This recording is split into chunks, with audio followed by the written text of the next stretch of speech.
Hi செல்லக்குட்டீஸ், எல்லாருக்கும் பிடிச்ச snacks recipe செய்யலாமா?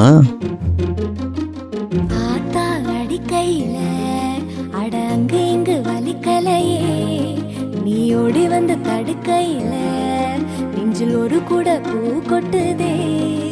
சொக்கிய பாறையில ஒரு தும்ப செடி பூத்தது போல் ஏதோ மனசுக்குள்ள ஒரு இரப்பச தட்டுப்படுதே. என் கண்ணு முன்ன நெஞ்சு வழுகுதே, என் கண்ணு வழி உசிர் ஒழுகுதே.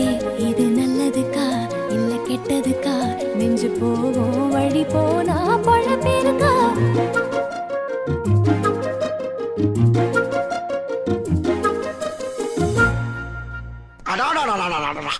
என்ன வடையா, மசால் வடை மசால் வடைதாயா, அருஞ்சுவை நாக்குல உட்காந்து நடனம் ஆடுது.